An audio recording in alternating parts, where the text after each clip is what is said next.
बिना बुलाए जाते हैं, पहली बात तो अनइनवाइटेड जाते हैं।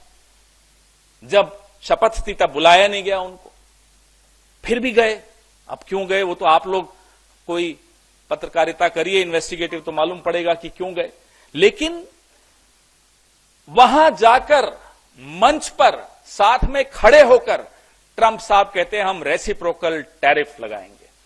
सीधा अपमान, सीधा धमकी।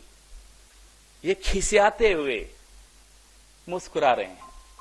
या तो समझ में नहीं आया क्या बोले, हमें नहीं मालूम क्यों खिसिया रहे थे, क्यों मुस्कुरा रहे थे। मुस्कुराने लायक तो कोई बात ही नहीं थी। रेसिप्रोकल टैरिफ, ये देखिए मोदी साहब घूम रहे हैं विदेशों में। ये किसके पैसे से स्टेट डिपार्टमेंट में गए थे? ये अमेरिका ने पैसा दिया था। क्या ये एजेंट हैं? क्या ये उस वक्त से ट्रेनिंग लेने गए थे कि कैसे मनमोहन सिंह जी की सरकार को अस्थिर करना है, कांग्रेस की सरकार को अस्थिर करना है? ये आपको सामने फोटोएं दिख रही हैं, देखिए लगातार। ये नौजवान है मोदी जी, देखिए, तब 50 इंच थे, अब 56 इंच हो गए, देखिए।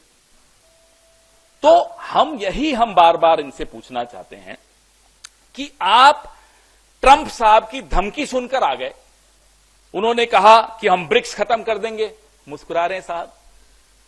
उन्होंने कहा टैरिफ लगा देंगे भारत पर, मुस्कुरा रहे हैं साहब। ट्रांसलेटर दो थे, इसलिए कोई ये नहीं कह सकता कि उन्हें अंग्रेजी समझ में नहीं आ रही थी। दो ट्रांसलेटर थे। मुस्कुराइए मत, वो भी मुस्कुरा रहे थे, आप भी मुस्कुरा रहे हैं। जिन F-35 विमानों को खुद वहां के अदानी, अमेरिका के अदानी एलॉन मस्क बोल चुके हैं कि यह कबाड़ है, वही F-35 भारत पर थोपे जा रहे हैं और साहब मुस्कुरा रहे हैं।